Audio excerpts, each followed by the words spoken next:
जय जगन्नाथ। हिंगला यात्रा तालचेर दुईट जगार होता है। गोटे है बलराम प्रसाद, गोटे है गोपाल प्रसाद। गोपाल प्रसाद रे बड़ भौणी आकार पूजा पाती और बलराम प्रसाद रे सान भौणी आकार पूजा पाती, किंतु पूजा शैली और विधि एका। बड़ भौणी पाखे जो प्रकार पूजा करा जाए, सान भौणी पाखे से प्रकार पूजा करा जाए। और दुईट जगार स्वयं माँ प्रकट हुआ और क्यों जगार प्रकट हे से मुख्य पूजक को देहुरी को जना जाए।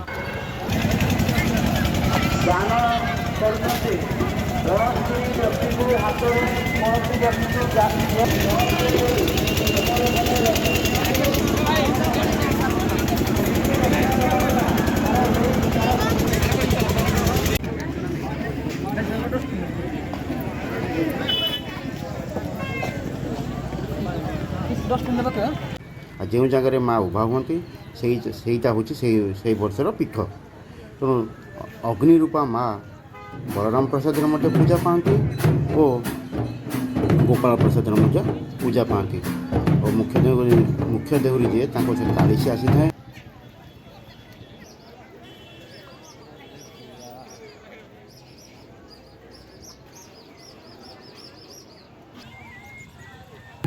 कालीसी जो आसती से भक्त मान मनस्कामना पूरण करती और पूरण कर सारा पर स्वयं पुणी उभा हो जाती। आई चलतु जाना केमी कालीसी आसती और भक्त मान केमी अध्याय पढ़ती आमी माँ आशीर्वाद करती। चलतु देखा यही वीडियो माध्यम। जदि ये वीडियोटी आपको भल लगे तेरे लाइक शेयर सब्सक्राइब करने को जमा भूलिए ना। जय जगन्नाथ।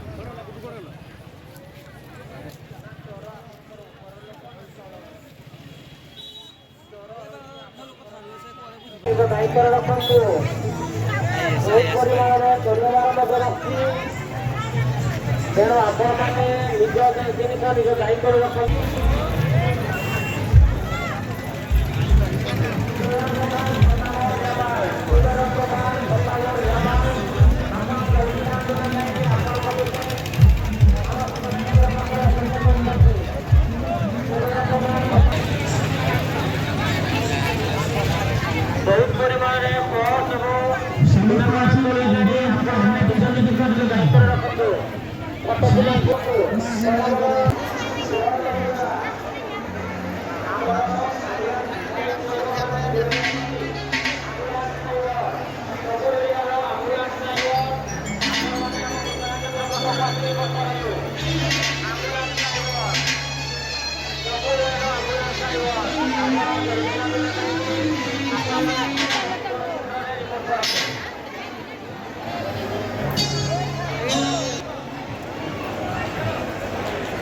माँ हिंगुला पीठ एठारे घी भोगराग नड़िया कदली देकर भक्त माने माँ को पूजा करते।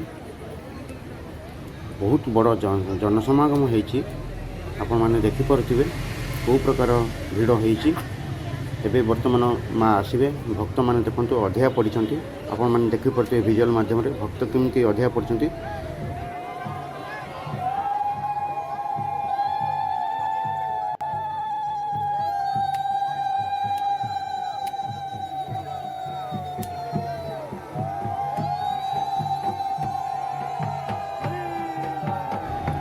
बर्तमान कालीसी आसुँच देखिपे आप विजुअल ठाकुराणी बर्तमान आसिक पहुँची जाती। देखु देखु कौ प्रकार वेशभूषा और केमी से निजक उपस्थापना कर चल देखते।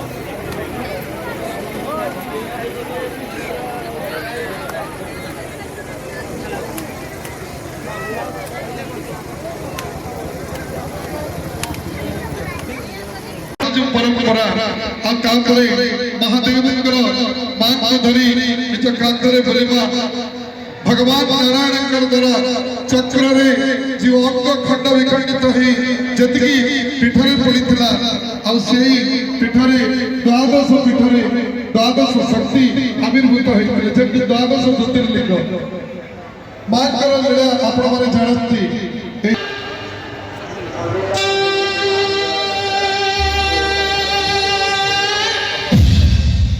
কণ্ঠরে বাসুকি সদা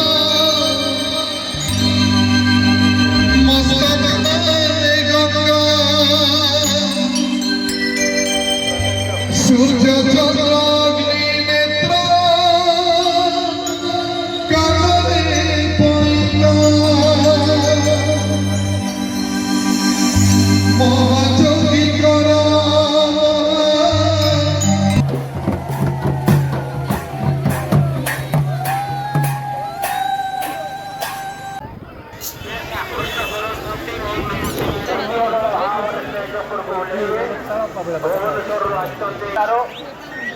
ସେତେ ଦିନ ଠାରୁ ଯାତ୍ରା ଚାଲିଛି ଭକ୍ତ ଭାଇ ଭଉଣୀମାନଙ୍କ ଗହଣରେ ମା ସାଂସ୍କୃତିକ ମଣ୍ଡପରେ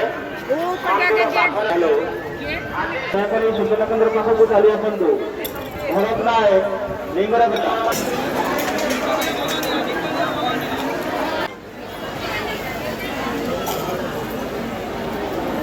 ମା ଲିଙ୍ଗରାଜଙ୍କର ଦାନ ବାକ୍ସ ବିଭିନ୍ନ ସ୍ଥାନରେ ରହିଛି।